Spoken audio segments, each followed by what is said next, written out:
I'm Tom Vassell. I'm Mike DeLisio. I'm Chris Yee. I'm Z Garcia. And today we're taking a look at Art Society. And basically, you're an art connoisseur, it says, trying to impress your peers by putting together the most fashionable art collection of them all. But what you're really doing is you are being my grandmother and seeing how many pictures you can fit on a wall. And plates. Yes. And busts just nailed right to the wall. Correct. It really has the look of like a Charles Dickens picture of like those, you know, like you went to Mr. Pickens' house or whatever and you saw a wall and there's just paintings everywhere. Yes, yeah.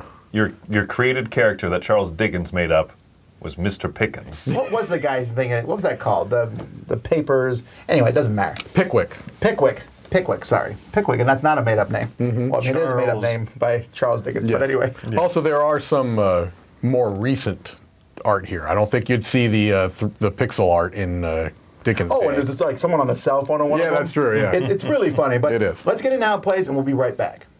So here we're taking a look at a game already in progress. This is one player's area, their board with a few paintings they've already gathered. They have their bidding stack of cards over here and their latest bid there. And then the player's tokens up at the top. So it's a game for 3. I'm just showing you one player's board in this overview. We've also got this board here. You'll use it to keep score at the end of the game, but it's also going to keep the relative prestige between these different types of paintings on the scoreboard there.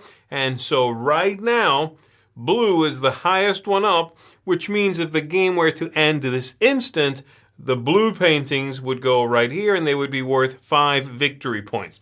Plus you would get a bonus at the end of the game for every blue painting that was in your eye line, meaning right here, any blue painting. So this one would be 5 victory points plus 3 for that bonus there. And everybody else would be behind that. Red hasn't shown up yet. And these things, of course, will move around throughout the entire game. So I'm going to take you through what a round looks like, all right? At the beginning of the round, or basically at the end of the last one, I'm going to get this gavel from the player to my right. So you pass it to the left, and it's going to be my turn. So I'm going to, using the box and these organized paintings in it, I'm going to grab a number of these, whichever ones I want, equal to the number of players plus 1. So I'm going to take, one of these, and I'm going to take maybe a big one of those, and one of that, and maybe a little one right here. So there we go. That is 4 paintings. Now that I've done that, I'm going to flip them up and put them in the matching locations here, just as a visual aid of their values. And so the 8 would go right there. I'm going to scoot that up so you can see it. All right.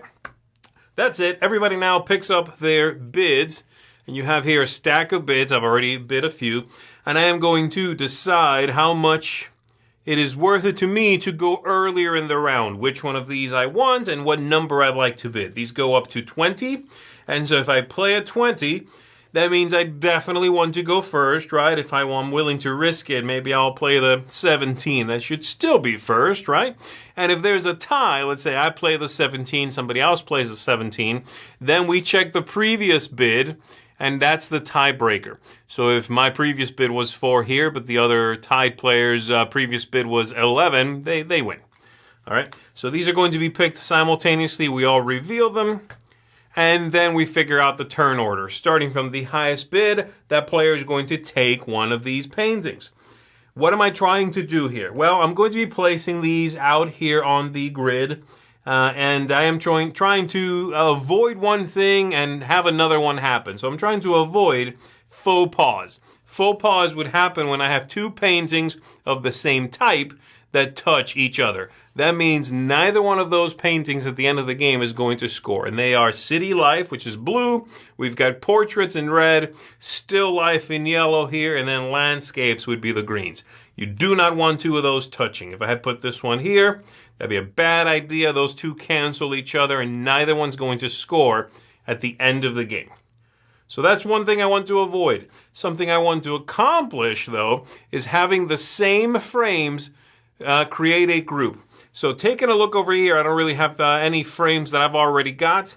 So I'm going to fake it a little bit for the sake of my example, okay? Let's say that one of the paintings out here is this painting. This is a 5. I'm going to just pretend that this is the one that's there. If I'm the first player and I have first dibs here, I might take this one, because if I take this and I put it right here, these two have the same frame, that sort of wooden lined frame. And if I manage to do that, I'm going to get a bonus decoration, one of which you see right there, because I did this previously. I'm going to get that. And I'll be able to put this anywhere. It'll be worth 1 victory point. All right? So I could do that, and it'll be worth a victory point. However, if I manage to do it with more of these, let's say I do that, and now I'm touching 2, then I get a size 2. One of these, worth 2 victory points, and they come in that style or that style. So you can figure this out however you want to. If I did that, for example, I would definitely take this one, and I would definitely put it in here. So there we go. Boom, like that. That's it. Now we check the next player's bid, whoever did the highest bid next. I have to use the bumps on the board. This board has little bumps that you can run your fingers over and feel them. They're supposed to help you line things up. I don't know about that. All right, so I'm done. Next player perhaps really wants this one here. And so they take that one, they put it on their board. And then the third and last player in this scenario is going to pick between these two. Now, there's something they're deciding besides which one they take. Whichever one they leave is going to affect this track up here, and again, they're relative prestiges to each other. So let's say the player takes this one, they place that on their board, and this is the leftover one. The value on this one, which is also right here above it, is going to be how far this moves. So this is going to move all the way up to 8. If there already was something on 8, then it just slides back until it finds an empty space.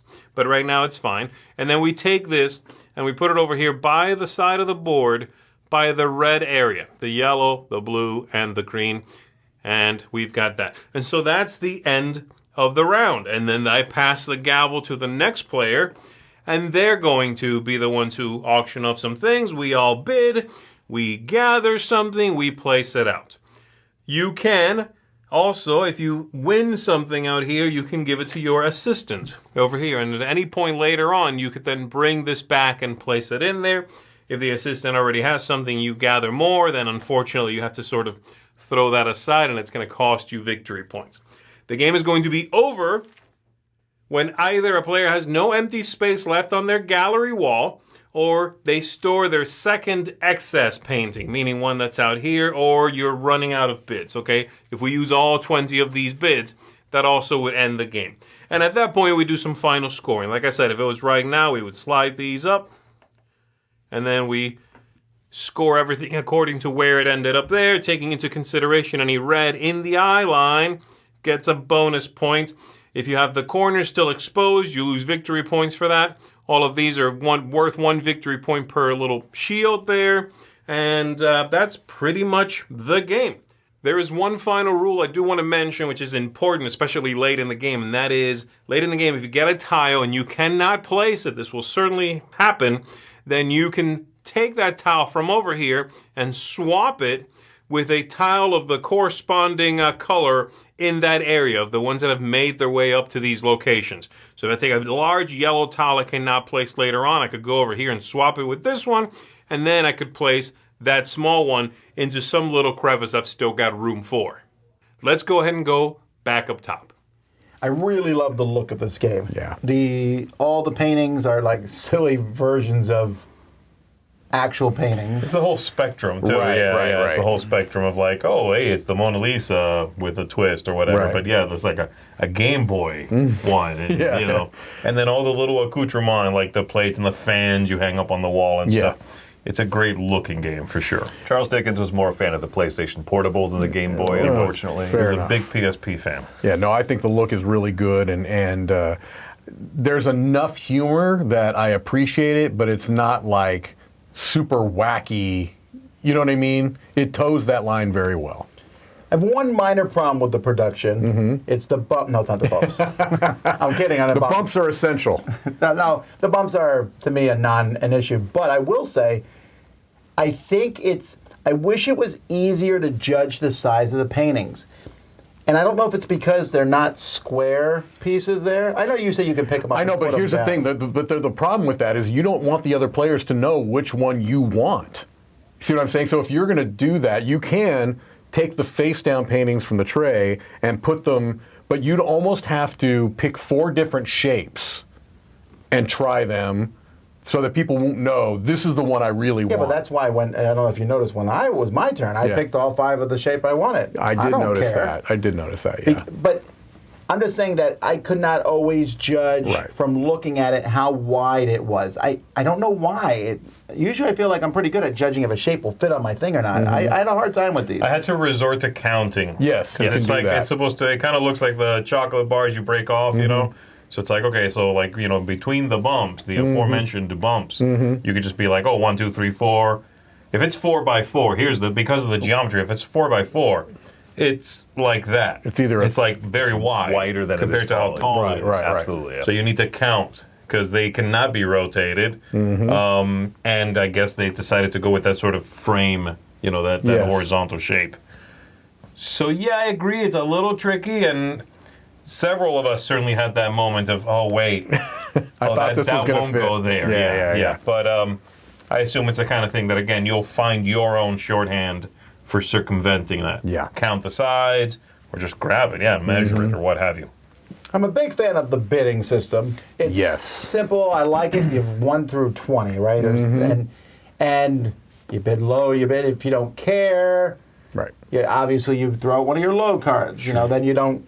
But then you will care because you're like, oh, I actually don't want to be left with that one. But the game mitigates disappointment better than I thought. It does. And also, just really quickly on that bidding system, I know this sounds like a small thing, but I love the tiebreaker system. Tiebreaker's Absolutely. great. It's fantastic because you'll have that happen. It's happened in every game of it I've played, at least once, where you have 2 or more players tie, and it's going to be whoever has the highest number that was played last. Have you ever had a double tiebreaker? I believe we have. No, I'm sure we have. Yeah, I think at Essen, when I played it with the people there, we had a double tie. So when You you just went, go you to have to go to the next have to one. go to the over here. next one, But yeah. that's still going to work out, especially since you know the bottom card. Right, It's right. different. Exactly. You have to go all the way down through the stack. Yeah. And I love that because it rewards playing the higher card. It rewards it in such a small little way, right? If I throw out my 1 because I'm like, don't care. Next round on the tiebreaker, that might bite me. Yeah, In that's just the true. smallest little fashion. That's but true. super I didn't clean. Think about Yep. that. I like that. Yeah, no, that's smart. a good call. It's a quick auction. So it's Yes. a good way to do a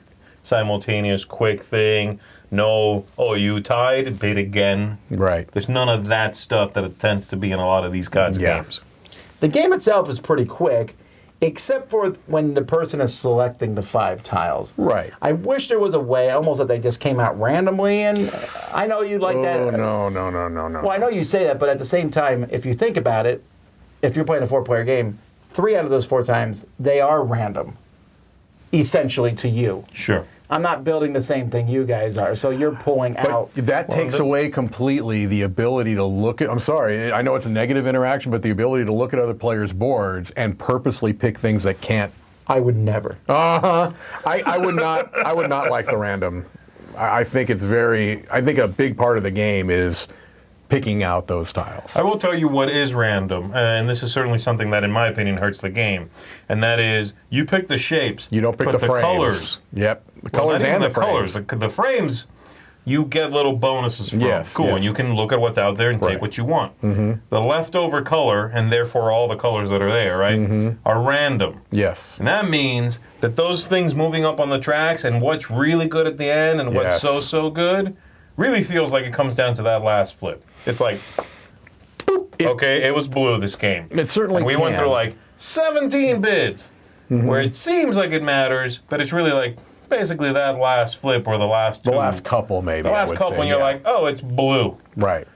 And I found that to be so random and lucky that it's this sort of, it feels like control, but because you only score at the very, very end of the game, yeah. it's not really control. I will say that there's usually at least a couple of times, and this actually I think reinforces your point. There's usually at least a couple of times where I will be making an active decision of which one to leave left over. Usually you're going to pick the one that's best for you. Yeah. That's going to be your primary decision point. But there are a couple of times where I'm like, okay, this one is probably not as good for me, but I really want to boost this color, so I'm not going to pick this one. Sure. But again, that's that feeling of control. that really, I think, is a bit illusionary or what's the word? That's right. Illusory. Yeah, illusory. Because those last couple are going to matter so much, especially if you leave the biggest pieces to the end. Yeah. Right? Yeah. Because if you have a 9-point swing, that's going to be huge. Sure, that's also somewhat choosing that at the It end, is. too. It is, yes. Which I did. Yeah, I see that point. Mm-hmm. I don't know that it doesn't bother me as much, especially since happily point scoring is 2 to 5, which is better than Yeah. 1 to 4. I wish that there was more scoring, I think. That was going to be my... That's how you fix that. It's Yes. not, then it's not meaningless.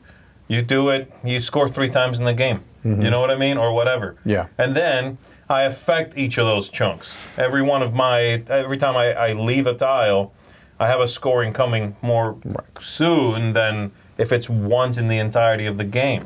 And what I feel like is probably my biggest concern with the game is the replay value. I feel like the game plays relatively similarly every time. Sure. I think if there was more interesting scoring, that would alleviate some of Secret that. goals might not be a bad Might not thing. be a bad thing. Because I think that leads into one other little issue I have is that the bigger paintings, you just naturally assume bigger is better. Better, yeah.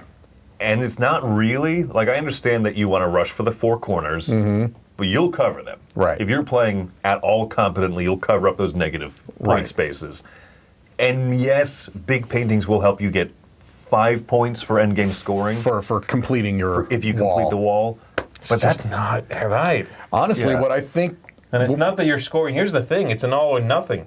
I think they should have gone with like the patchwork scoring. You get a negative point for every empty space, Yeah, that would be or interesting. whatever. Then a big one is great. You're basically making plus 9 points or whatever because of how many you're covering at once. Right. You see what I'm saying? I like the last game we played there. I had one space open, a 1 by 1, Right. and I don't get 5 points for that. It's like, okay, Right. why did I take this giant painting earlier in the game that isn't helping me? I'm scoring that The argument giant could painting be that giant once. paintings can touch more paintings. Yeah, but that's because it. you get knocked out for touching the same color. Right. It's also a double-edged sword. That's actually the negative possibilities from that Yes. are worse than the bonuses you get for touching more things. I think Correct. so too. Yeah, I Correct. think so. That's why I think, I'll go back to this, I think a random pull would be better because then you would be forced to take big paintings and stuff. I understand what you're saying.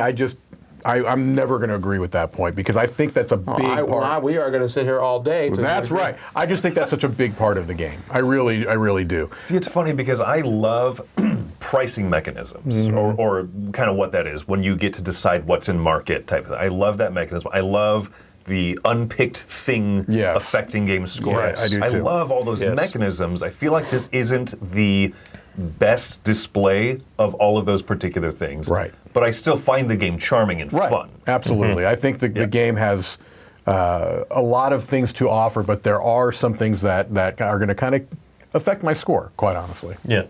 What would you give it?